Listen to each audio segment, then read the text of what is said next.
What's up? Another episode of Ripple Effect Podcast. Today we have a great episode. I'm sure I probably say that quite often, but today we really do.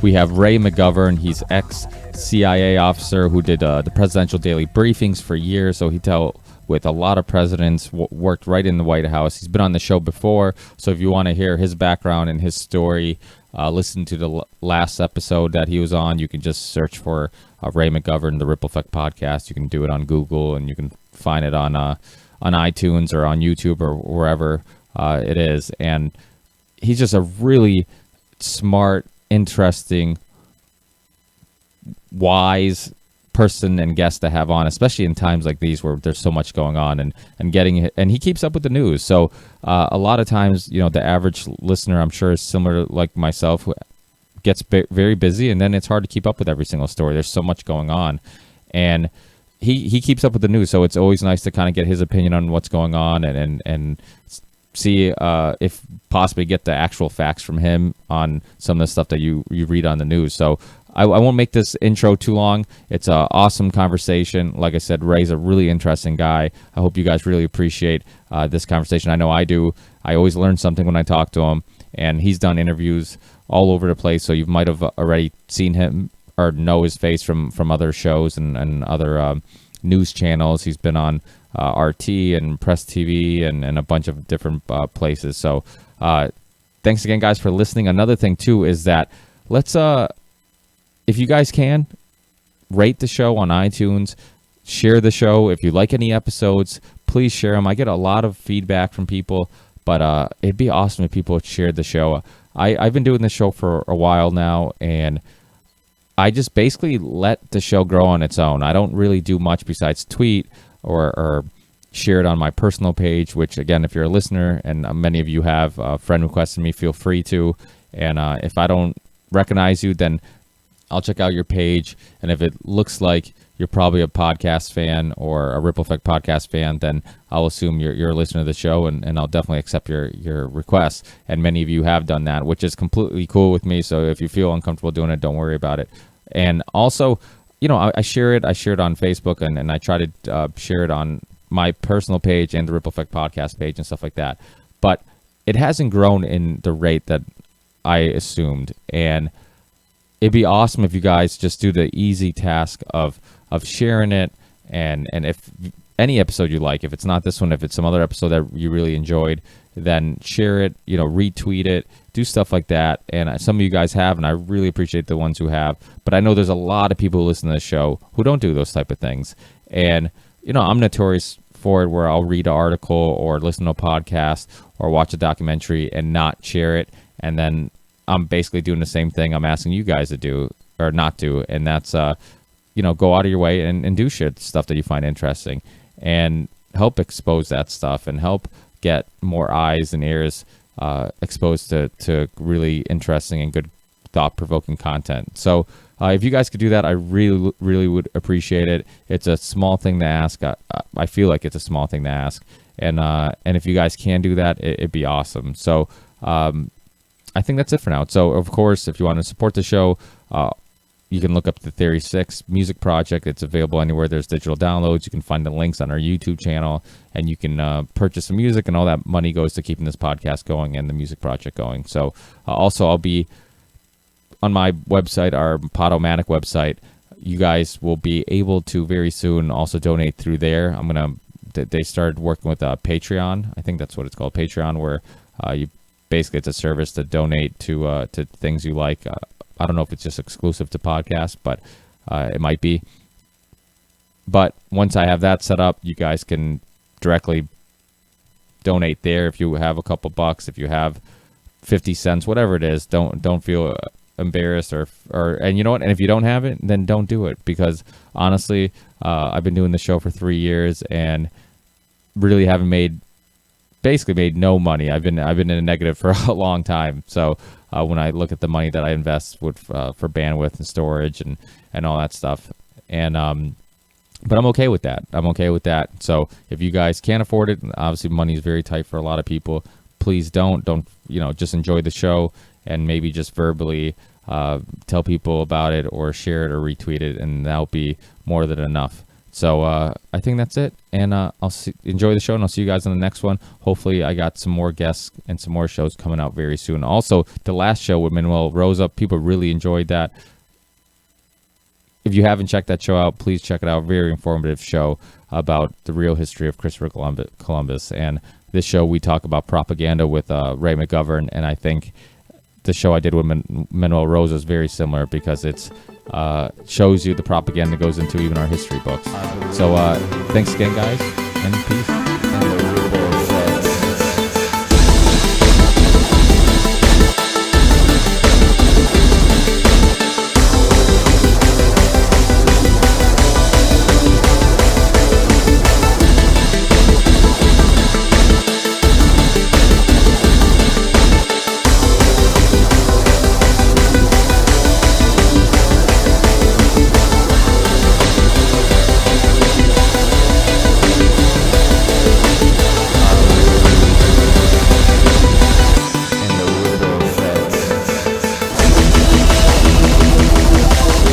Yeah, right. So like I was saying, because of your knowledge of Russia and obviously being involved with the CIA and intelligence, I was really interested in your opinion because I remember watching the debates and your name actually popped in my head because I'm like, you know what, I would be really curious on what Ray has to say about the fact that, I mean, they're playing this game that could have potentially very dangerous outcome by trying to some way link Trump to Putin for the sake of winning a election. And I think that's such, and again, I haven't researched it as much as probably some people have, so I'm not sure if what Hillary's saying is accurate. That because I know some people have said that, oh, there is some evidence that the email hacks is linked to Russia, but even if it was the IP address led to the country Russia, it doesn't necessarily mean it's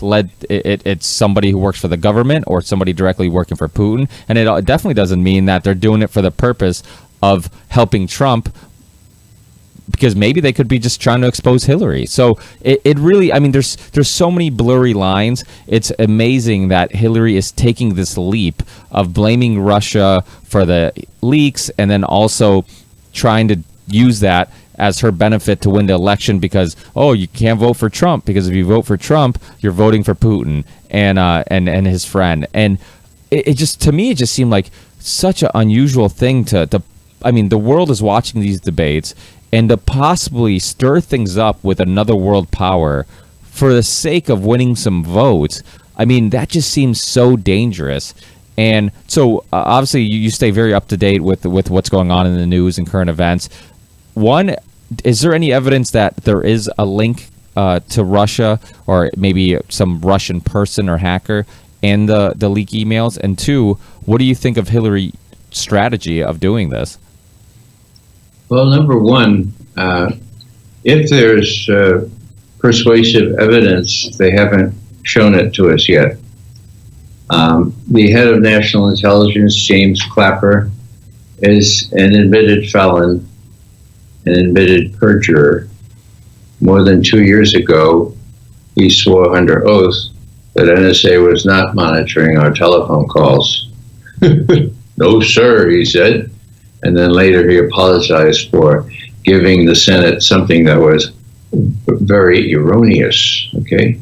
Well, in my day, you know, if someone lied to Congress, well, ipso facto, that's a felony. And usually that person didn't hang around and still be director of national intelligence. So that's James Clapper, and he was the one that they got to say, oh, yeah, looks like the Russians. Now, the beauty of being part of a alumni, so to speak, organization, namely Veteran Intelligence Professionals for Sanity, is that we have veterans from all manner of intelligence aspects.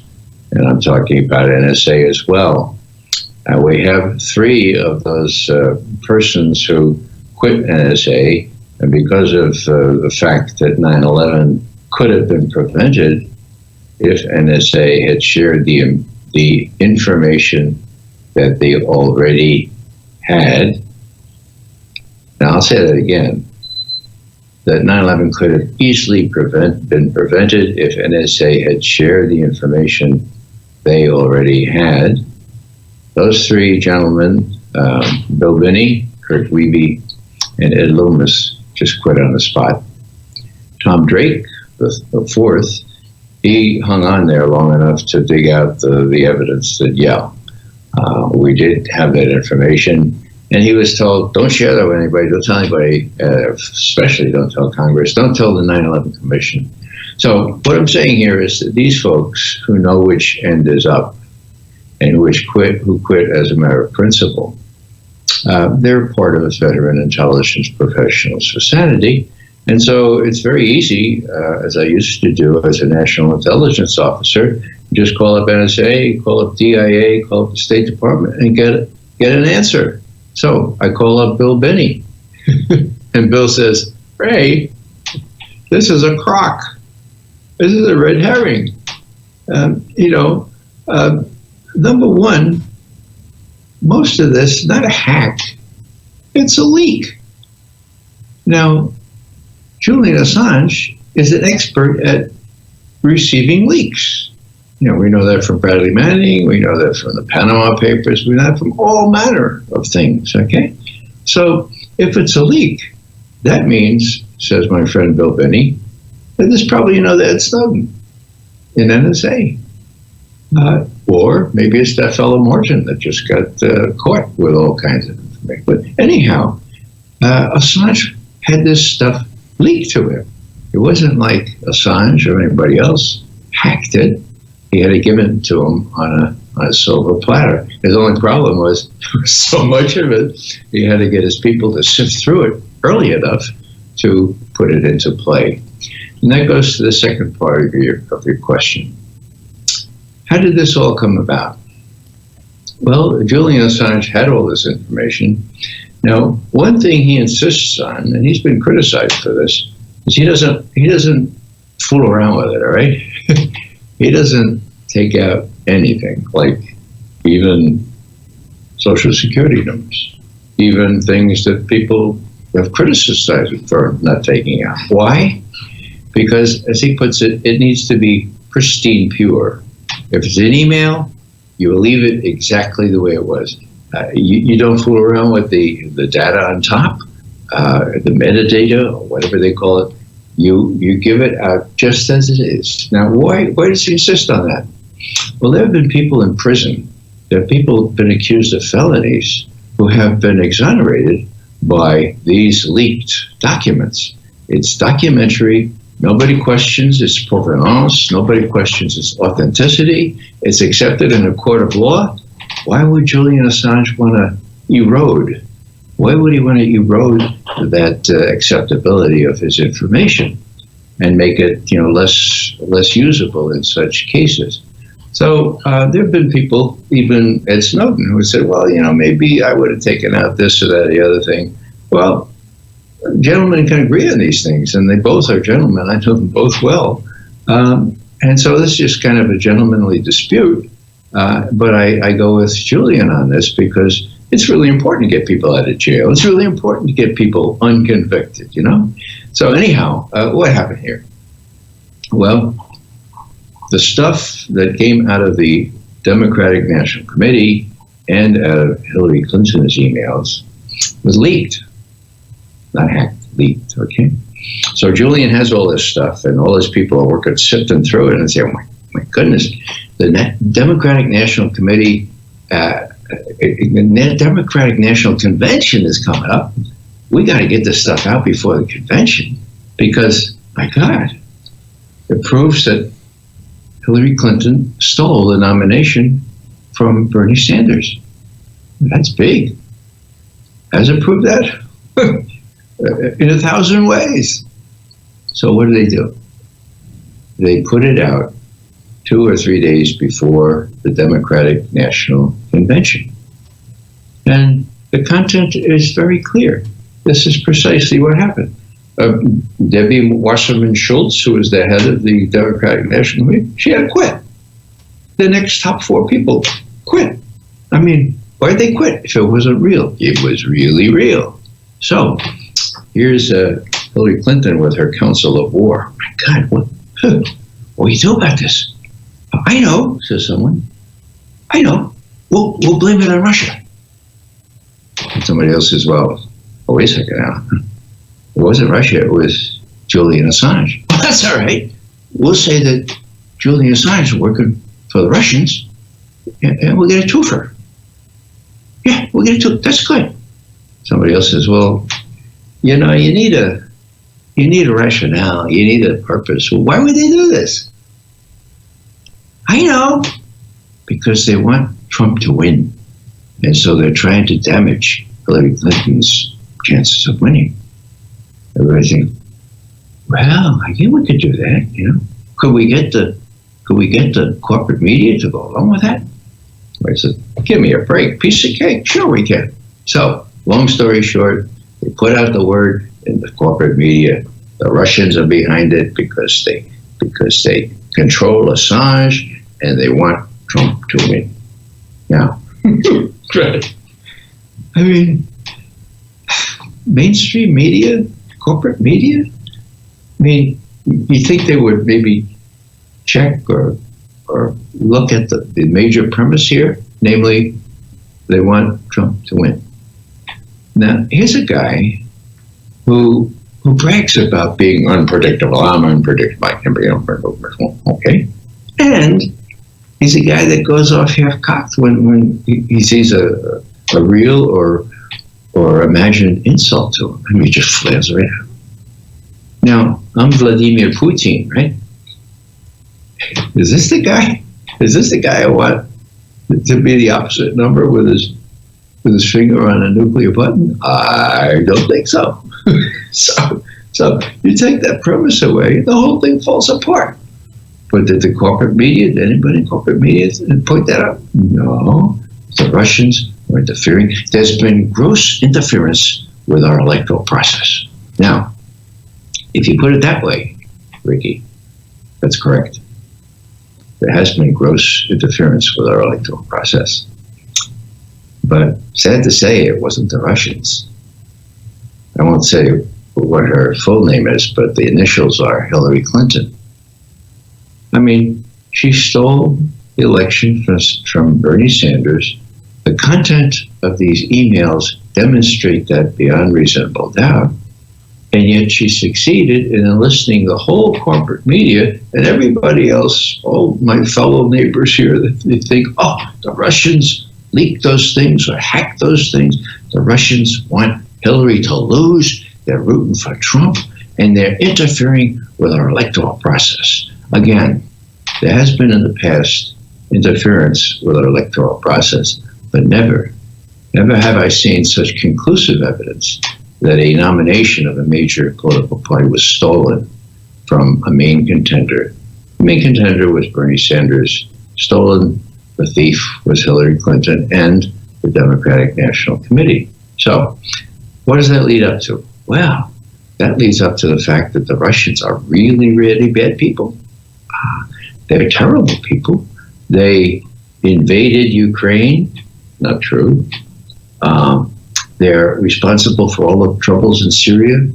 Again, not true. And Hillary Clinton thinks it's a smart political thing to call Vladimir Putin, the president of Russia, another Hitler. Now, for you and I, it's not a big deal. We throw these epithets around. But here's Putin with an 82% approval rate. Okay, that's number one. Number two, every Russian family lost at least one member during World War II. How many did the Russians lose? How many people perished in World War II?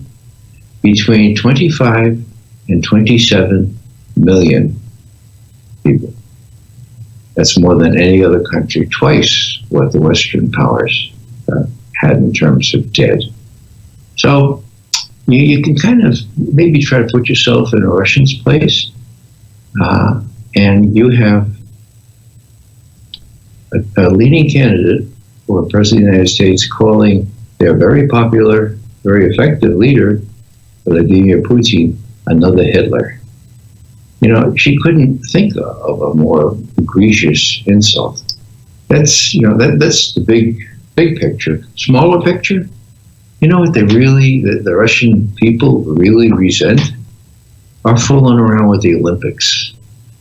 What we did with the handicap Olympics, the Special Olympics, that they can't believe what the vindictiveness and the clear determination to get back at Russia for real or imagined slights. So what I'm saying here is that this is dangerous. That as you boil the pot here and you accuse Russia of all manner of things, real or imagined, then you're in a position where, in Syria, for example, we're at a flashpoint. And I can talk a little bit about Syria, but I don't want to go on forever. Ricky, if you have another question or you want me to talk about Syria. We can definitely keep talking about whatever you'd like. I mean, you made a lot of really interesting points. I mean, one, Thomas Drake and Benny and all these other people, if they're not familiar with their story, please look into it, because everybody who talks about how Snowden should have handled the information in a certain way and he should have talked to his higher ups, these other people are examples of what happens when you're honest and you try to take the proper steps, and then you get fired, and then you get blacklisted, and in some cases, like John Kiriakou, you end up in jail. And I've tried to get Thomas Drake. I think I've been trying to get Thomas Drake on since last time you were on the show. I think he's just I'll get an email from him every 4 or 5 months, and we can't figure it out. But I'd love to get him on, because I think his story is so important for people to hear, and to see how the government ruined his life, and really just financially, his reputation, all these things, and I think it's really important. He's been a part of a lot of documentaries, so people probably know his name and his face. He was in that documentary Silenced. He was in the Untold. What was it? The United States of Secrets, which was a PBS documentary. Was really, really good. I was really surprised how in depth PBS went. But the other thing you're talking about, how the emails were hacked, not leaked. I saw an interview with what was leaked, not I'm sorry. Yeah, leaked, not hacked. And I heard some hackers actually talk about that, how they were saying how, because there's so much information, that it wasn't just bits and pieces, that it must have been somebody in the inside who leaked all of it. That it was people were giving out, because I guess they were saying if it was hacked, you wouldn't get everything from the front to back. You would have pieces and some missing pieces, and because it was everything, it must have been somebody from the inside who I guess who got this stuff and gave it to Assange. And I know just recently, I don't know if you noticed, but just recently, I think it was yesterday, that WikiLeaks released one of Obama's email addresses, which was really interesting. They leaked the emails that they leaked yesterday or today. I can't remember now if it was yesterday or today, but one of Obama's emails addresses was included in those emails. So as you said, he doesn't take out any information, not even the president's email address. So I mean, which is huge. And it's funny because right before we talked, I was tweeting that you're going to be on the show, and Twitter was having all these issues where you couldn't sign on and of course, with all this craziness that's going on, first thing that popped in my head, I wonder if they shut down Twitter because of WikiLeaks.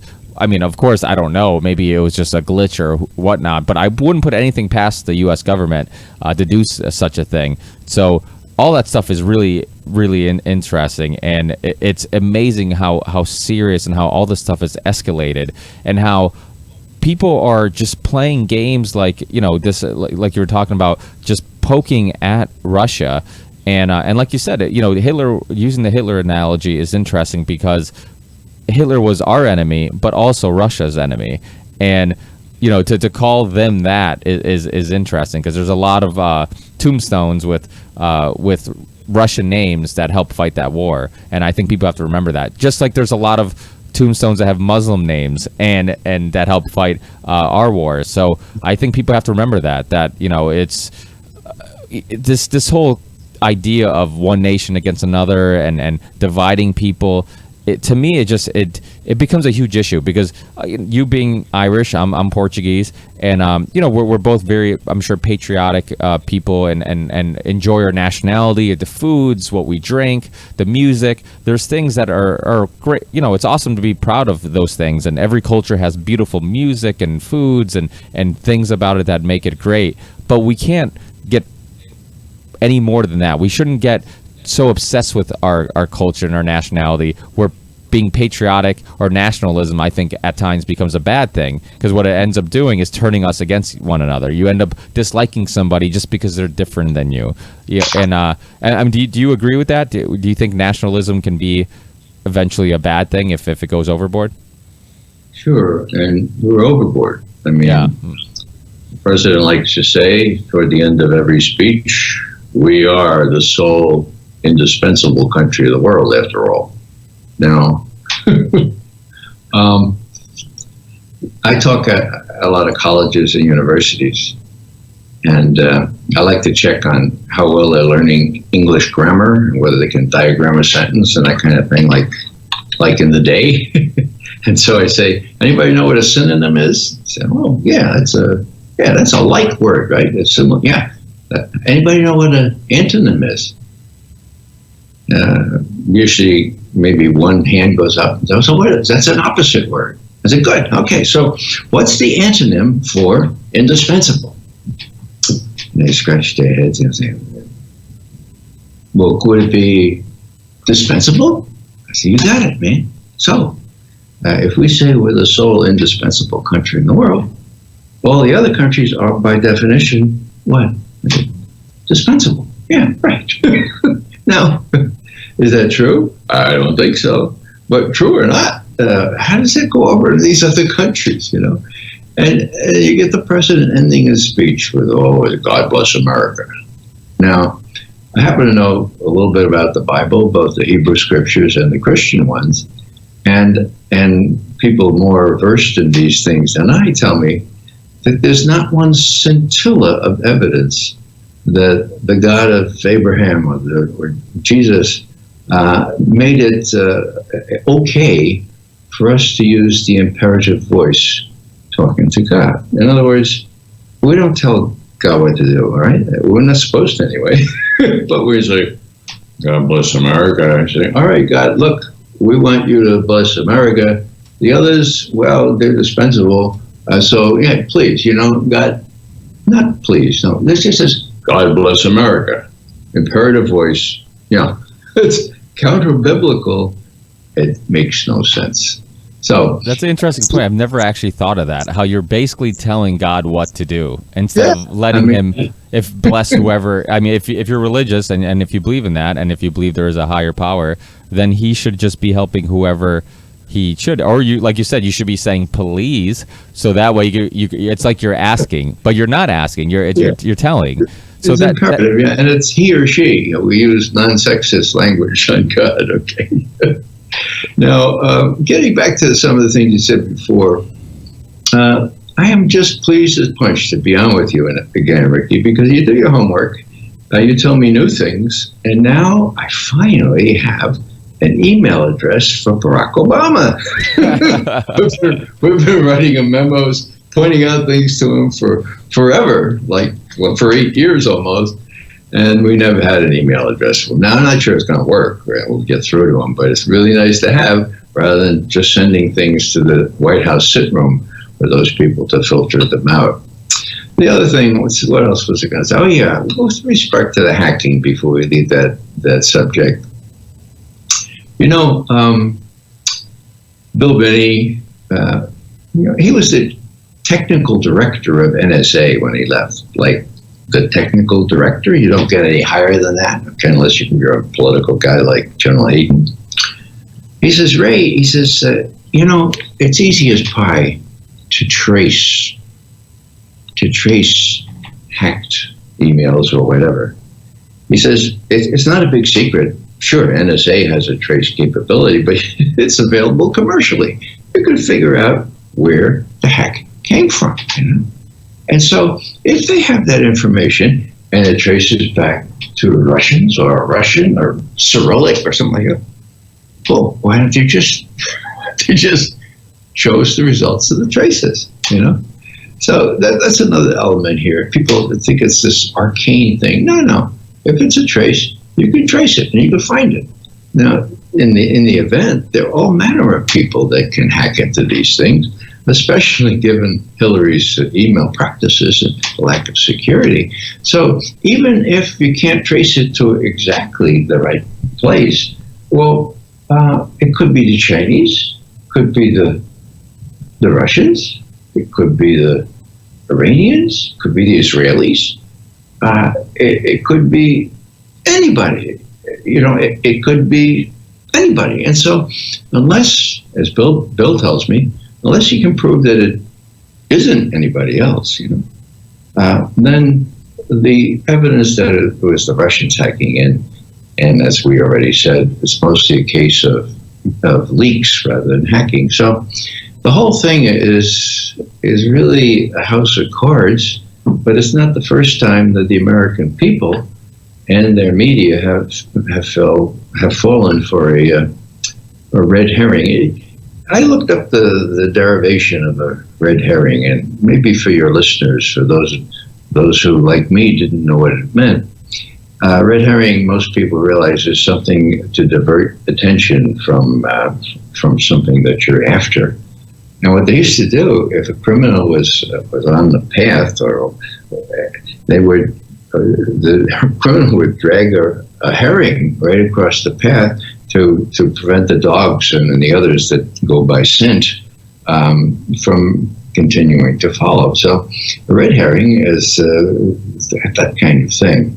And so what we have here is, I'd say, red herring writ large with Hillary Clinton, who, as I said before, is the felon who is illegally trying to affect and interfere with the U.S. electoral process. Hillary turns this thing around and blames Julian Assange, the Russians, and the whole rationale being that for some strange reason, Vladimir Putin would prefer to have the unpredictable, irascible, flail-out-a-bill idiot named Donald Trump to Hillary Clinton, who has her own flaws, as we mentioned before. Now, do you have I have a problem with this over and over again, where because I critique Hillary Clinton, and rightfully so, because like you said, I've been talking about this on the show forever. Even when the debates were going on with Bernie Sanders, it was quite obvious they were scheduling them on days that nobody would watch, like the beginning of the NFL, on a weekend, the beginning of the NFL playoffs or season, whatever it was, the last weekend, shopping weekend before Christmas. All these things that seemed quite obvious, like was on purpose, because what the debates, who they really help are the lesser known candidate. Hillary didn't need any more TV time. Bernie did. People who were unfamiliar with him, could get familiar with his ideas and what he thought and his policies. And it was quite obvious that was going on. And the Republicans were having their debates during the week where more people are at home and watching, and they're having more of them. And so all the email leaks did was prove what most people were already assuming anyways. But it's amazing to me that, you look at that, you look at you can go online, you can find tons of videos of her. I mean, they're not cut, they're not sliced, they're not out of context. You look at it, there's her saying one thing in like 2008 or 2006 or whenever, and then her saying the complete opposite years later. And she will say or do anything to get elected. So there's a reason why people like yourself and I are not a huge fan of hers. And never mind that the whole woman thing, like she's trying to get the woman vote, but yet one of her biggest donors to the Clinton Foundation is Saudi Arabia. I mean, which obviously don't treat women very well there. And so it's all theater. And then when you critique Hillary online or wherever, you get all the anti-Trump people who are mad at you because they think you're pro-Trump. And it's like, it's funny how the elections always do this great job of turning everybody against one another. And so if you dislike one person, you must be for the other person, or you're getting a lot of the argument of, well, you have to vote for one of them because if not, it's a wasted vote.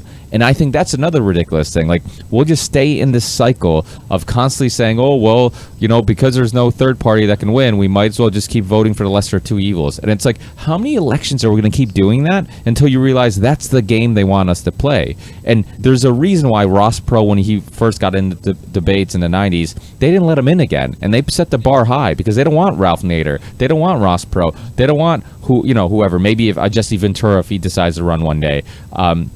They don't want them in the mix, and they just want to keep this, like to quote Ralph Nader, a two-party dictatorship. And that's exactly what it is. That's why I tell people, I'm like, vote for yourself, vote for Johnson, Stein, vote for Santa Claus, write in anybody, but do not vote for either one of these two people. And, even my wife was saying, recently, she's like, I don't even think I'm going to vote. This is ridiculous. She was like, I'm not going to vote for anybody. It's a waste of time. And I'm like, if you do go vote, I'm like, vote for somebody, put somebody in. I'm like, or vote for a third party. I'm like, just don't vote for the two major parties. And the reason that is, and this is just my personal opinion, I think that if Johnson or Stein, or if people go out and vote, but don't vote for either of the two parties, we're basically, because if you don't go vote, then I guess they can assume that, like, okay, you weren't going to vote anyways, you weren't really politically, savvy, or you didn't really know what was going on, so you didn't bother. But if you actually have an opinion and you're angry, I think voting for somebody else or voting for a third party is a great way of sending a signal that, hey, you know what, I wanted to vote, but I so dislike my two major options, and I'm voting this third party, even though I know that they can't win. I'm doing it anyways to kind of send a signal that I'm upset, and I hate our options, and this is bullshit. And I think, so I don't. But I also understand people who are probably sick of it and just like, what's the point of voting? It doesn't matter. And personally, as long as you have the electoral votes, do they really matter? I mean, I live in Massachusetts, close to Basketball Hall of Fame in Springfield, a little town outside of it.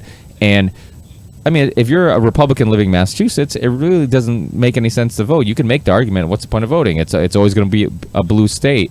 And if I live in a red state, then, and I'm, more liberal, then what's the point of voting? So it's funny how they convince you that every vote matters and it counts. But you have this electoral vote that really kind of gives us the impression that they really don't want us to vote. They don't really take our opinions that seriously. And I think it's Mark Twain who said, if voting made a difference, they wouldn't let us do it. And I think it's a great quote because I completely agree with him. Well, Ricky, Jill Stein is a very, very attractive candidate in terms of what she stands for. Her guts and her courage and speaking out on issues of real importance. And so it's good to have her on the ballot in most states. Would it be okay with you if I wrote in your name, Ricky? Yeah, that's fine. But I wasn't born in the country, so I'm not sure I count. I was born in Portugal, so... Yeah, well, neither was... Okay. I make light of this, but this is, the whole system is corrupt. The way the debates were arranged, the way that Bernie was denied any media coverage, even though he was drawing crowds of several thousand. It just, this is not a democracy in terms of the media. And since I haven't said with Ron Paul, didn't they? I mean, they kind of treated him the exact same way they treated Bernie, Ron Paul. Yeah. But, people have to realize this important factoid. I've been around 50 years here in this town of Washington. So I've seen a lot of change, but there's one change that dwarfs all the others in significance, and that is that we no longer have, in any real sense, a free media. That's big. We don't have a free press. If you look back at history, when our country was getting really good ideas from places like Britain, where those gutsy nobles wrested the Magna Carta from King John 800 years ago, okay? It took them a while to get a parliamentary system, but at least by the 1700s, they had people like Edmund Burke. He was quite a politician, but a real statesman. And he got up. At that time, there were three houses, three estates, as they called them, in Parliament. And he got up and he said, I'm very proud of being a member of one of these estates, but there's a fourth estate. You'll see it up there in the balcony, the gentlemen of the press. Now, in those days, of course, they were all gentlemen. Well, they were all men anyway, they're like gentlemen. So looking at there, he said, now you are the fourth estate, and you are by far more important than we down here in these three estates, because you hold us accountable. Without you, we will easily fall back into the kind of dictatorship that we under with the King John and other kings and queens who simply said this and people did it. So that was what came to be known as the Fourth Estate. And of course, we apply it, or have applied it, to the media. Now, I've been saying for years now that the Fourth Estate is dead. That's bad news. Good news is there's a Fifth Estate. And the Fifth Estate is, I don't know how you describe it, it's in the ether somewhere, but I know that it comes down into my computer. I know I can find out what's going on. I can really find out what's going on in the world. And then I can write about it, and then I can send it out in the same medium. And some people read it, not enough. I'm sort of blacklisted from CNN and all those other, because I don't say the right things anymore, or I don't say the right things ever. And so there's great hope in the fact that younger people, may correct me if I'm wrong, don't read the New York Times, don't read the Washington Post, and so they don't have this perverted idea, well, I'd say perverted, anachronistic idea would be better, that they know what's going on if they read the Post or the Times. It ain't so. It hasn't been so for decades now, okay? And so where do they go? Well, hopefully they go to the internet, to the web. They find out about Amy Goodman, who 5 mornings a week has the straight scoop on things. I learned lots from Amy Goodman. Very often I find out about things, significant things that happened in the world the day before. It's not in the media. Then I get a call from RT or Al Jazeera or somebody like this. They say, well, Mr. McGovern, do you know about this? And I said, of course I know about that. I heard it on Amy Goodman, right? So then I read up on it and I go in and do an interview. So the good news is there are the Amy Goodmans of the world. There is the RayMcGovern.com website that my son constructed for me. There is ConsortiumNews.com, TheRealNews.org. There are all kinds of good places where you can get reliable news. And I'm just hoping that the younger generation isn't just so turned off that they not only won't read the newspaper, but won't seek the truth through these alternative means. It's possible. And it's it's kind of good to see that we can have that kind of effect. Witness what happened 3 years ago. Now, Barack Obama was about to push the button for a shock and awe type attack on Syria. Why? Because he had been mousetrapped into it. How did they do that?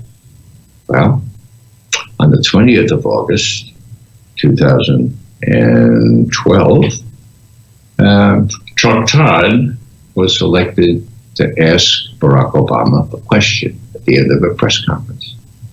And he said, I'm Mr. President. Oh, well, he was called upon. I said, hey, Mr. President, last guy's Chuck Todd, okay? Yeah, okay.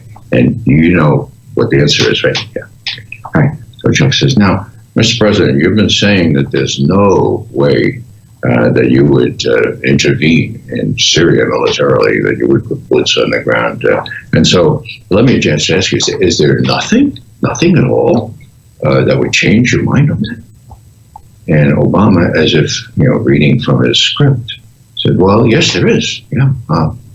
If the Syrians took their chemical weapons and used them or even just moved them, that would be my red line. That would change my calculus. That would change my opinion. Yeah, you're right. Good question. Okay, that's all for today. No, I thought that was odd. Who was Secretary of State then? Hillary Clinton. Okay. So there was the red line. Now, what happens exactly a year later? So we're talking about August 20th, 2012. This is August 21st, 2013.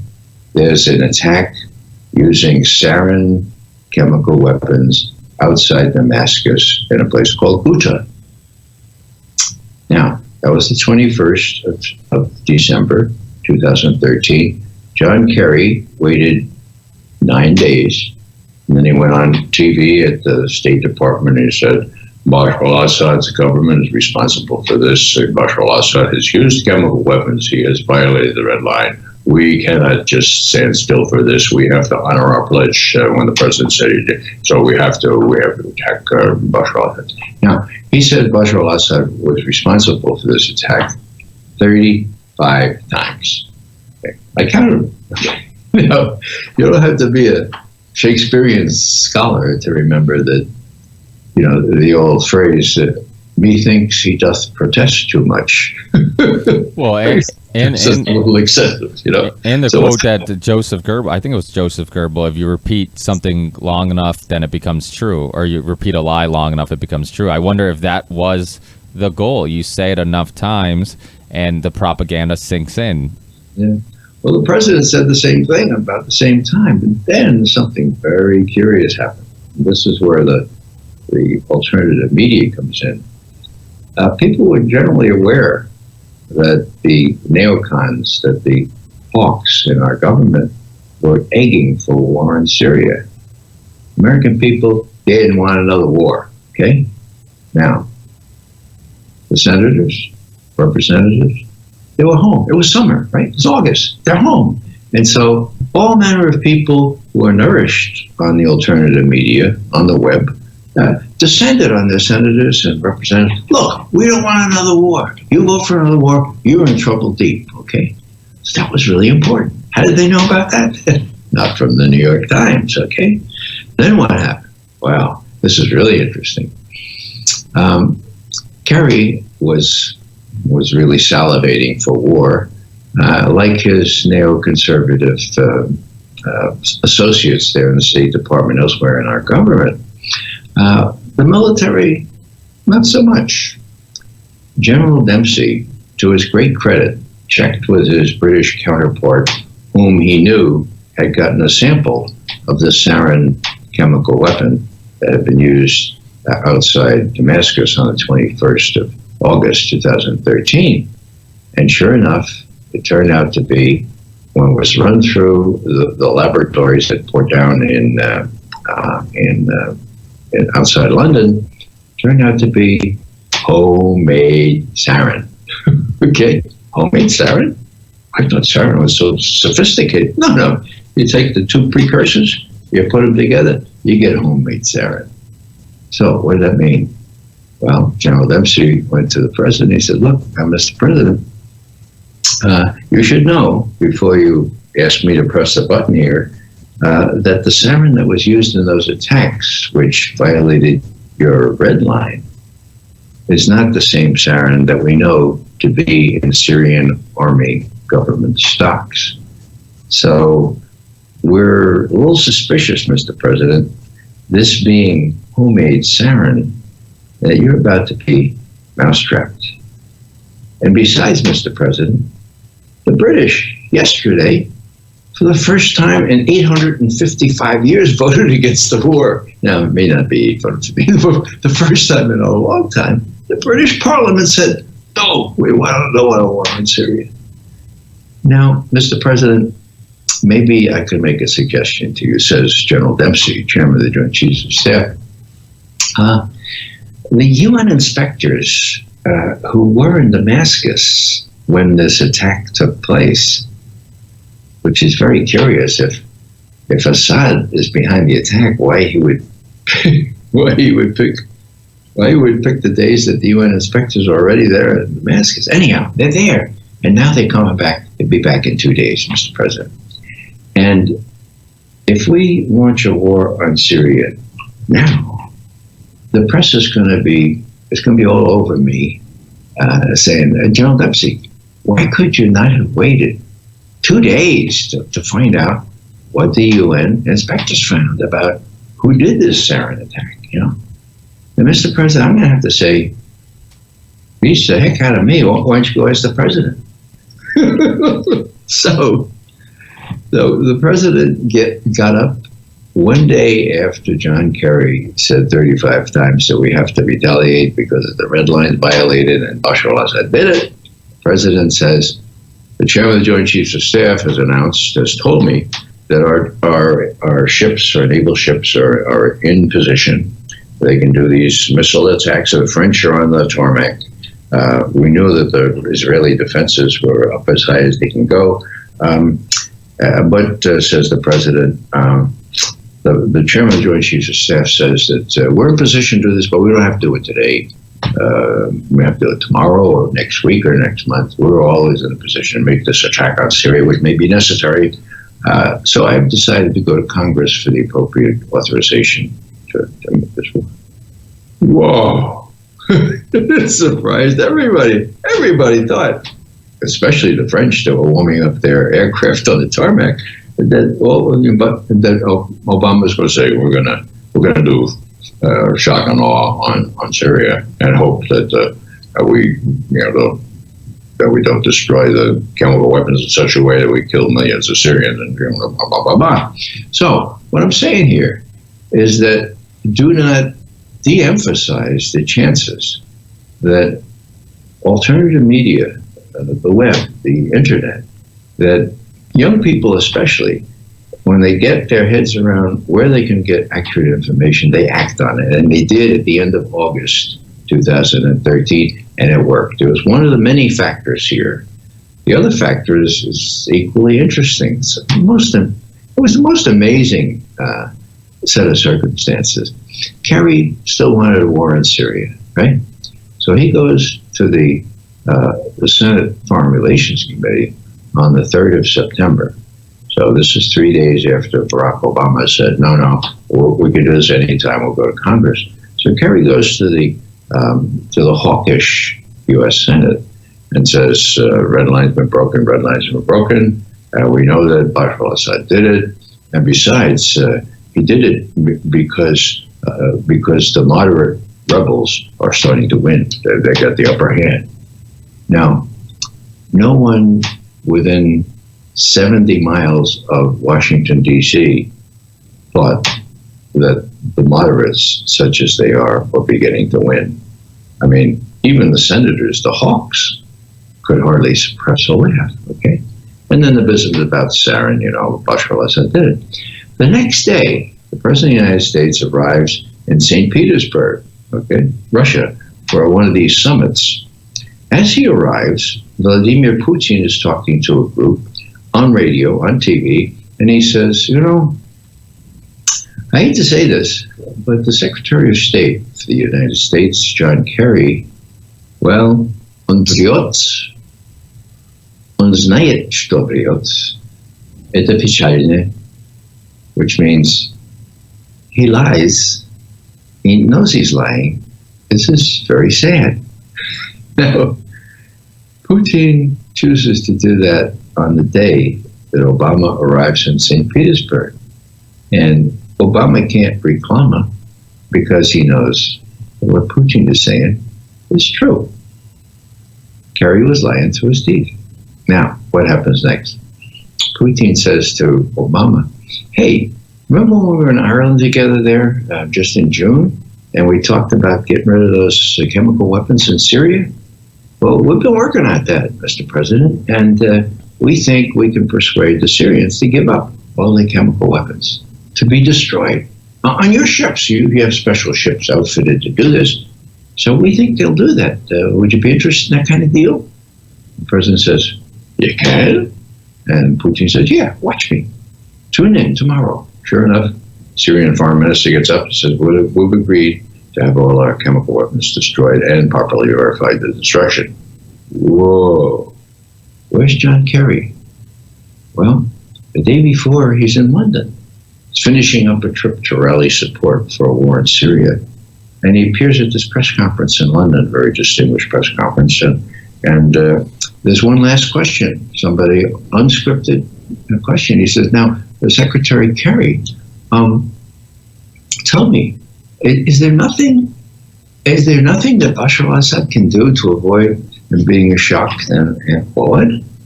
I mean, is there nothing he can do? And Kerry, in his sort of stentorian tones, is, well, he could give up his chemical weapons, but that's not going to happen. That's not in the cards. Kerry gets on a plane to go back to Washington, gets a call from Obama. John, I probably should have told you this before, but this is really good news. It might be a little embarrassing for you, but it's good news. Putin tells me that the Syrians tomorrow are going to announce that they're willing to destroy all their chemical weapons on a U.S. ship. And so I do want to say hello to you when you get back, but I'm going to ask you to turn around and go back to Geneva to finish negotiating this thing. It's almost ready. They've been working groups, and this would be really great news to get those chemical weapons destroyed.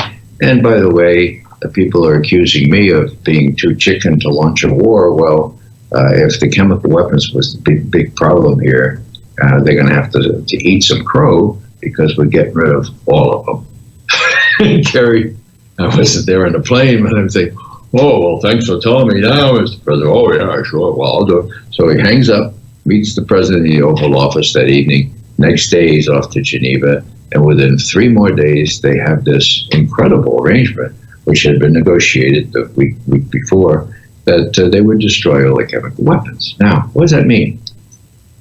That means that neocons, that means that John Kerry didn't get their war on Syria. Why did they want a war on Syria? Because it wasn't the moderates that were beginning to win in 2013. It was the Assad government and his forces. Whoa, that's quite a different picture. Now, why and who didn't want Assad to win? Well, we know that the Saudis and the people from Qatar and the Turks, they all hate Assad, and part of it's a religious thing, I guess. I don't understand it, but they do hate him. They want him overthrown. But there's one country that's never, ever, ever mentioned out of political correctness, and that is Israel. Now, why do we say Assad has to go? Well, I don't know. Is he a threat to the United States? No. Is he a threat to anybody? Well, it's sort of in a second-hand, backhanded kind of way. What do you mean, McGovern? Well, there's only one local force that can give Israel bloody nose, and they've done it. The name of the force is Hezbollah. They're part of the Lebanese government, and they're a rather formidable fighting force. Oh, really? Well, how did they get their weapons? Well, actually, Iran supplies a lot of their weapons. Well, yeah, but how do they get there? Through Syria, okay? They get there through Syria. So, do the Israelis see an advantage in having bedlam in Syria, having people at their at loggerheads? Do they see a benefit in not allowing the free transfer of supporting weapons for Hezbollah from Iran? Of course they do. Now, during this exact period, we're talking early September, the first few days of September. On September 6th, there was an article in the New York Times by the head of the Jerusalem Bureau, the Times Bureau there. Her name was Jody Ruderman. And she was fairly new. And to her credit, she said, I have to find out how Israeli officials are looking at all this problem with Syria. So, yeah, I think I'll make some appointments. So she makes some appointments with senior Israeli officials in power and retired. And she's told, look, Ms. Ruderman, this doesn't sound, well, how shall we put it? This doesn't sound very charitable or nice or even fair, but you ask about our preferred outcome in Syria? Well, our preferred outcome is no outcome. And Ruderman says, what do we say, s'il vous plaît? I mean, hello? What do you mean, no outcome? And Alon Pincus, who had been Consul General for Israel in New York, he says, well, it's like this, Jody. it's like a playoff game. These are his exact words, as written by Jody Reuter, and the story did appear on the front page of the New York Times. It's like a playoff game. We don't want either side to win. We don't want either side to lose either. Jody, as long as Sunni and Shia are killing each other off, and not only in Syria, but Syria and the whole region, Israel has nothing to fear from Syria. It's that simple, Jody. Whoa, no outcome. So what does Jody do? To her credit, she writes it up and sends it into the New York Times. It happens to be a week when all her superiors are out in the Hamptons having final Labor Day libations.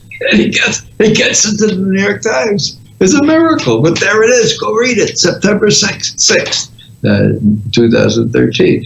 So what Americans don't know, unless they happen to have read that one column on the holiday weekend, is that when you look at why Assad has to go or has to be in real trouble, well, that started out because Israel wanted him to go. Hillary Clinton, President Obama were told Assad has to go. Oh, okay, Netanyahu, you say you got to go. He's got to go. No plan is that. Who's going to replace him? I mean, who's likely to replace Assad now? ISIS? We prefer ISIS to Assad? Well, that's one of the reasons that even Israel is more comfortable now with Kerry backing off a little bit and say, well, we can still negotiate, we can still talk about these things without the precondition that Assad has to go. And by the way, we'll let the Iranians talk at the table as well. So there's been meager progress over the last year on both those scores, but still, it's a matter of cui bono, who profits from no outcome in Syria. Well, first and foremost, Israel does from a near or broad point of view, namely the threat that they perceive from Hezbollah. What threat? Is Hezbollah going to invade Israel? No. But if Israel does a dust-up with Gaza or with other parts of the Palestinian population, they have to keep looking over their shoulder, at what Hezbollah is going to do, because they gave them a very bloody nose. That is, Hezbollah did give Israel a very bloody nose just 3 years ago, if my arithmetic is correct. So there are very legitimate reasons why, strike the word legitimate, okay? There are reasons why the people who run our policy are called neoconservatives. The definition I give to folks is simply this, that a neoconservative is a person who believes that the strategic interests of Israel on the one hand are identical with the strategic interests of the American people on the other hand. Now, I don't quibble with what people believe. As Daniel Patrick Moynihan famously said, everybody's entitled to their own opinion, but not to their own facts. And as a even more respected statesman named George Washington said, beware of passionate attachments of one country to another on the grounds that there is identity of interests on the part of both countries. It never happens. It's very noxious. Beware of passionate attachments. Well, that's what we have in spades now with Israel, a passionate attachment politically and in the public eye. We just agreed to give them, $38 billion over the next 10 years of aid that we could use in this country. So, long story short, this is an aspect without which, and that's the way I'd like to put it, if you don't understand the hold that Netanyahu and the others have on people like Kerry, people like, what's her name, Hillary Clinton, people like Obama. How? Why? It's hard for me to explain. But they have this reality, they have this hold. And why it can be that the territories that Israel occupied 49 and a half years ago, that's far longer than the Soviet Union occupied Eastern Europe. Why it is that the resolution at the UN passed unanimously in November of 1967 calling for the withdrawal of Israel from occupied territories, why they can be kind of shoved aside, and why we feel it necessary to do the kinds of things that make it a fact on the ground that there are 500,000 Israeli settlers now in the West Bank, in these pristine, pure little settlements. And who's paying for that? You are. And I am. $38 billion. It's fungible. They can use it for whatever they want. They're supposed to buy a certain amount of U.S. equipment, U.S.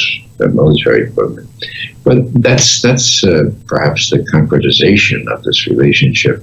There's a big hole, and it gets us in trouble deep. Last thing I'll say on this, probably the easiest to remember, when the 9/11 Commission report was being prepared, I know some of the young people who were on it, trying to figure out, Khalid Sheikh Mohammed, he's the mastermind, right? Khalid Sheikh, well, so what do we know about him? He's got a degree in mechanical engineering from University of North Carolina in Greensboro. That's why he did it. That's why he masterminded 9/11. He must have had an affair of the heart that turned out poorly for him, or maybe people called him a towelhead while he was there, and so he has this animus again. That's why he must have done it. And all of a sudden, as they're writing this up, he's captured. CIA brags about him being captured. And so these young people say, oh, hey, I got a good idea. He's captured. Before we finish this thing, let's go ask him why he did it. Good idea, right? Okay. Well, the CIA operator says, under no circumstances are you going to ask Khalid Sheikh Mohammed anything. Well, nobody knew at the time, but because he was probably between his first and his 186th waterboarding. So, but the CIA said, well, you can submit some questions to us, and we'll see if we can get Khalid Sheikh Mohammed to answer them. Well, long story short, on page 147 of the 9/11 Commission report is the answer that these young people wrote up on the basis of what Khalid Sheikh Mohammed told his interrogators.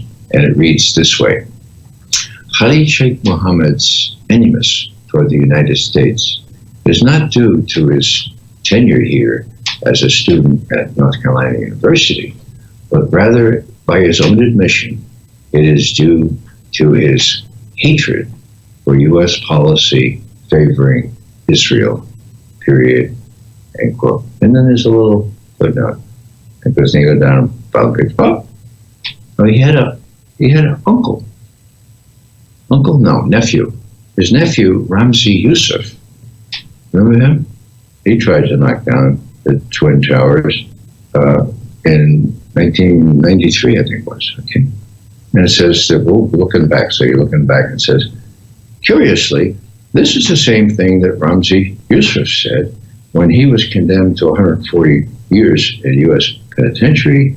He expressed no remorse. He said he did it because of U.S. policy unilaterally and unbalanced way favoring Israel, period, end quote.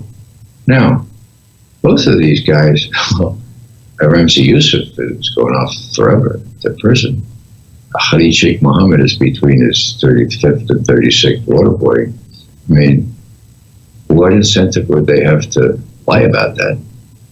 I think it has to be assumed that this is a major motivation for white people to devote themselves to terrorism.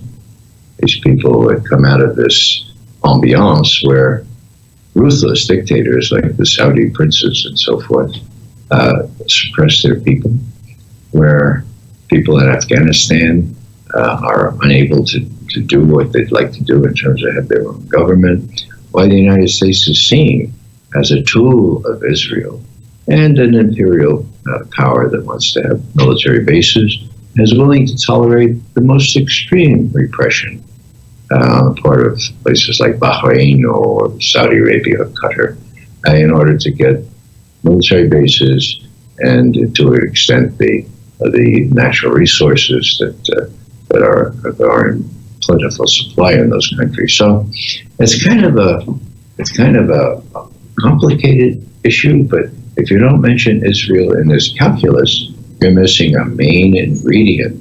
And so what I say usually on radio or TV is, it's no wonder that Americans can't make any sense out of U.S. policy towards Syria unless they understand that in a very real and tangible way, these moderate rebels are being used in a way to subvert Assad, or at least to keep this incredible struggle between Shia and Sunni going on forever. And in the words of Alon Pincus, the Israeli Consul General in New York, former, as long as this happens, as long as Sunni and Shia are each other's throats, quote, Israel has nothing to fear from Syria, period, end quote. Yeah, I mean, you hit on so many interesting points. I mean, one thing about the whole Syrian conflict and almost every Middle Eastern conflict, we get involved, we take somebody out of power like we did in Libya or Iraq, and then it becomes a mess. And one of the things you talked about, which is really important, because I think to get people interested in these issues, because I think a lot of times you hear Shiites and you hear Syria and you hear Libya, all these countries and names and types of people that you don't know, and you feel like it doesn't affect you personally, that the money we're investing in these conflicts and the money we're investing in influencing elections in Ukraine and Egypt and wherever, this is all taxpayers' money. And there's people in America who are living paycheck to paycheck who can barely get by, and the U.S. is taking your money and then just wasting it recklessly on conflicts that don't affect you and I, on people who it reminds me of Ali when he didn't want to go to Vietnam. It's like, what did the Vietnamese ever do to me? It's like, well, what did any of these people ever do to us? And I think you have to relate these issues to people in a way where they feel like there's a reason for them to know what's going on. And if it's not for any other reason, it's one, obviously, there's young men and women who end up signing up for the military, and they want to believe they're doing it for just causes, and they want to believe they're doing it to protect the people's freedoms and families' freedoms back at home. But unfortunately, just like War is a Racket, the book by General Smedley Butler, it's not ever for just cause. It's for the chess game. And all these countries and all these people were just parts on a chessboard, and lives that are lost and all these things that happen just don't seem to be very important, or at least not important compared to the overall picture of having control of natural resources, or taking over a country, or protecting allies. And I mean, you talked about Israel's influence on the U.S. Saudis no different. I mean, the Saudis and Israel, it's amazing how they're arch enemies, but yet they both have incredible influence over the same government. And I mean, just recently with Obama's veto for the bill that was going to give 9/11 victims or families the ability to sue the Saudi Arabian government because they were the ones who directly were funding, or they were one of the people that were funneling money to the terrorists who attacked us on 9/11. He vetoed that bill, and that I mean, people should be outraged about that. But people should also open their eyes and realize, like, okay, what does that mean? Does that mean, I mean, that obviously means that keeping these relationships well and keeping them healthy is much more important than doing what's just or doing what's moral. And so, and you brought up Kerry. I mean, the thing that's really interesting about Kerry is that he was an activist back in college, and he was this anti-war person, and now, he, like you said, he's a neocon. He's no different than a neocon, and it's just it's amazing how these people change from when they were young, and now they become a part of the issue. And you being in, and you do, another point that you made that I think was really important was the power of the internet, and that's why having this freedom, having this ability to talk and say what you would like and talk about any topic, and doing what you and I are doing with just talking about topics that are taboo, that you're not going to hear Ray McGovern on CNN talk about these things because they won't let him on. You'll see him on Press TV, you'll see him on RT, and which is funny because people talk about how RT is trying to help Donald Trump win, but then you have people like Tom Hartman, who's a huge progressive, who has a show on RT, and people like Larry King and Jesse Ventura's been on, and so it's just like there's no common sense, obviously. But I think it's really important, podcasts, and I think these YouTube shows. I mean, you've been on Watching the Hawks with Tyrell and Tabitha and Sean, and they've been on my show, and I watch the show all the time, and I watch Democracy Now! All the time. You can get the Democracy Now! App. You get the new episodes every morning. I can watch it on my phone. I can watch it on a tablet. So it's quick, it's easy, and I think as generations are used to a way of life, because obviously people older than I, they've always went to the TV to the local news, to CNN, Fox News, all these channels that have been giving them their news for years. It is a comfort zone. It's what they're used to. It's like all these years of believing that this is where I get my news. It's hard to get them out of that and it's also hard to convince them that it's propaganda a lot of the times. And but the thing is, you get these young kids who grow up in a world where they don't watch that. They get their news from Twitter. They get their news from Facebook. They get their news from stuff like that. And I think each new generation can really change everything. And now you have young kids that are growing up in a world where they've always had the internet. They've always had the ability to check things when they're being lied to on TV, to research things themselves. I mean, the fact that somebody like myself, who has really no friends in that's been in, I've had people on the show, but not like personal friends that have been in government, and I could ask for information or opinions or whatever. But I don't need to. I can Google search things. I can go to websites that I find credible and read people's articles like yourself that I find interesting and credible. And we can do all our own research without ever being a professional journalist, which is kind of a lost art within itself too, just having journalists. But I think that it's so important to keep this anarchy thing we call the internet, where we can kind of do what we want and there's no authority.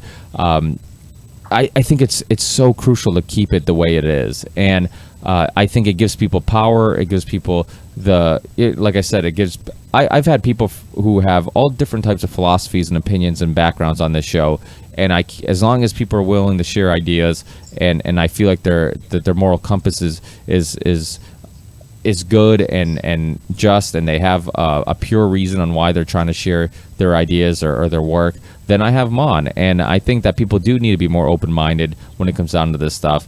And people get stuck in these groups where you're anti-Trump or you're anti-Hillary, and then you don't look at the facts. You don't look at, I see people all the time online where I will share something on Hillary, and people will fight me immediately because they want to believe Hillary's good because Trump's the bad guy, and or vice versa. And it's just, we have to get past that, and we have to get past this two-party system. We have to be able to get people like Jill Stein and Johnson or whoever else is running as a third party in these debates, so people can hear other opinions, other ideas. I mean, Bernie Sanders, it was awesome that he got to, it was awesome that we live in a world where he could call himself a socialist and actually have a chance to win and get, as where you grew up in a world where we're invading countries because of socialism. We're putting together coups in Nicaragua and Chile and Central America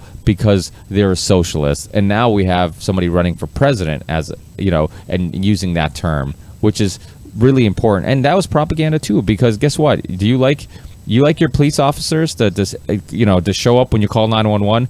Well, that's a socialist idea, having a police department that's funded by the masses. Do you like getting your mail? Do you like going to mail box? Well, guess what? That's also a socialist idea. Anytime we all contribute for a common good, then would be more of a socialist idea than any other ideology. So I think we have to stop using these terms are looking at these terms like, okay, that term's bad in all cases. Same thing with communism, same thing. Like, if you take bits and pieces of the ideology and you don't attach the title to it, people might be like, you know what, that actually makes sense. Well, that's a communist idea, and you might surprise people, and they might not realize that they actually agree with different ideologies than they actually thought they agreed with. And I'm sure there's some point in this long rant I'm going on, but yeah, let me pick up on some of your points, Ricky. RT. I've been on RT many times. Have they ever told me what to say? No. Have they ever tried to influence me on what to say? No. Have they ever paid me anything? No. Sometimes they pay for my parking, right? So RT is about as good a place as you can go for objective information on some of these issues. Now, don't believe McGovern on this. Hillary Clinton, 4 years ago, said, and I quote, when I travel, U.S. CNN and all those people, when I travel, I watch RT and Al Jazeera. Yeah, I can get good information from that. Oh, wow. So now, I'm sure she felt better about it later, and she hadn't said it again. But isn't that interesting? When she travels, she watches RT.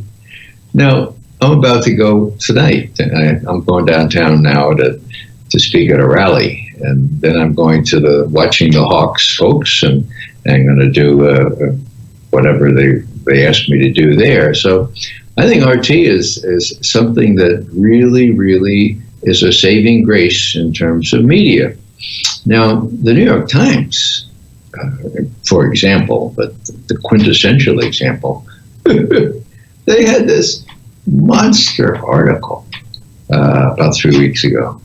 And the title was WikiLeaks Releases of Emails and Other Things Curiously Dovetail with Making Russia Seem Better Informed, Better, More Reliable. Wow. Looks pretty sinister, didn't it? Well, the explanation is really simple. Julian Assange doesn't do diddly to what he releases. It's given to him. He kind of sorts it out so it can be easily accessed, but he doesn't change anything. So why is it that WikiLeaks output tends to support Russia's account of what's going on in the world and not Washington's? Well, could it be because it's documentary? Could it be because it's the truth? And these nitwits that are writing this article say, isn't that curious that the information tends to support the Russian line on these things? Well, it's documentary, folks. It's people high officials talking to one another, and if it tends to support Russia's position, it could be. Don't rule it out. It could be because it's the truth. Now, there's one other thing, and I do have to go in just a few minutes. There's one other thing that's really important here, and you had mentioned it before, and I made a little note. It had to do with, a couple of things. One is Joe Biden. Joe Biden, if he's not scripted, if he doesn't have a ventriloquist speaking into his ear, like he did last Friday when he said, we're going to cyber attack Russia, and nobody's going to know except Putin will know. Joe Biden up at Harvard about a year ago, he says, look, the whole problem, we know the whole problem is the Saudis, the Qataris, and the Turks are all supporting ISIS. They're all supplying training, they're giving them weapons. Whoa. A mistaken truthfulness. So what do you have to do? Well, 3 days later, you have to retract all that. So, sorry, I didn't mean that. No, that's something. So Joe Biden is one of these guys that has said in public that ISIS is being funded, weaponized, supported to a fairly well by these allies of ours, Saudi Arabia. And Hillary Clinton's emails say the same thing, but the press won't deal with what's the content of the emails. So what's my point? Why would we be giving such a welcome, such a good attitude toward Saudi Arabia? I mean, even though they treat their people really terribly. Well, it's very simple. I mean, and Americans don't know this, not many Americans. It has to do with money. It has to do with what Pope Francis called the blood-soaked arms traders. Whoa. Now, did he say that in a little interview at the Vatican? No. He said that, to his credit, in front of Congress, all the senators, all the representatives. He said the main problem is the blood-soaked arms traders. Whoa. And what did they do? Oh, what a good Pope. Give you a break, they all blooded. Then they checked the back pocket to see if the money that had just been given to them by Raytheon and Lockheed is still there. The whole thing is so corrupt. Now, how much we give or we sell a lot of weapons to Saudi Arabia. Aren't we the biggest arms dealers in the world, right? Was it? We're the biggest arms dealers in the world. Oh, sure. The U.S. government. But the Saudis are really special. How many dollars do you think the weaponry that have been approved for sale to Saudi Arabia, how much is that worth during the whole Obama administration? Guess. No. Would you believe 115 billion with a B, billion? Okay. Now, how do they pay? Well, they pay cash on a barrel, literally. Now, this is a big deal. I mean, the Pope's got the right line on this. I don't agree with the Pope on a lot of things, but on the blood-soaked arms trade, sure, he's got a good line on that. Okay, so what happens? Well, people say to me, now, McGovern, for God's sake, 115 billion. I can't. You're exaggerating. Only 50 billion have been actually approved by Congress so far. Only 50 billion? I mean, I don't know if only is an adverb or an adjective there. I suppose an adjective, but I don't think only ever belongs before $50 billion. Okay, so it's pure and simple. Why does a senator or a representative lose control of his bowels if somebody asks them about Saudi Arabia? Because Saudi Arabia is one of the most repressive dictatorships in the world. It's supplying the worst terrorists in the world. It's trying to subvert Islam to make it a complete jihadi thing. And this senator or representative is getting part of the take from the blood-soaked arms trade. And so what does he say? Well, he says, I have to go to the bathroom. That's what he says. I can't answer that question. Yeah. So that's how bad it is. And you know, when you talk about George Washington's farewell address, well, that was 55 years ago, I think now. And he wanted to warn us against the accumulated power of the military-industrial complex. What most people don't understand or haven't heard is that he had written military-industrial congressional complex, okay? Like 3 institutions there. And the smart people said, Ike, you know, this is going to raise enough eyebrows as it is, a military-industrial, don't say Congress. And so he took Congress out of it. But Congress is back in there. They're back in there big time. And now we have, in my view, a military, industrial, congressional, media, security services complex. And, you know, I hate to say this, but do not blanch before the word. We're coming very close to fascism. If you look at the classical definition that Mussolini gave to fascism, where the government, the security services, the corporations, everybody's all there together, making lots of money and repressing a lot of people. Oh, I think that's the biggest thing to kind of highlight is the fact that it's not, you know, cops against black communities. It's not, these type of people against that type of people. It's like we're all turning on each other. It's not Muslims, against Americans, because guess what? There's no such thing as Americans. There's a just melting pot of people and who live in this country, and we're all Americans, no matter what background we are. I think the most important thing is this idea that it is the rich and powerful against us all, and we have to come together as people. I think, watching the Hawks, my podcast, Ripple Effect podcast, which, I named it that the Ripple Effect because I truly believed in conversations like these having a serious impact, because every great change in the world, every great movement has been sparked by conversation, debate, sharing of ideas. And I think that the most dangerous thing is people believing that they can't make a difference. And I think that's why I called it the ripple effect, because I think that we can all start our own little ripple. And if we speak out, if we share ideas, if we talk, if we just do that alone is contributing to change and contributing to something. And if you need a talking point, we just celebrated, if that's the right word. We just marked the 15th anniversary of the attack on Afghanistan. Most Americans felt that was okay because Osama bin Laden had some camps there. Well, he didn't plan 9/11 from there, if he planned it at all. Planned it in Hamburg and other places like that. But okay, you take out his camps. Why do we hang around him for 15 years? Well, a lot of money in there. There are a lot of resources there that we want to covet, all that kind of stuff.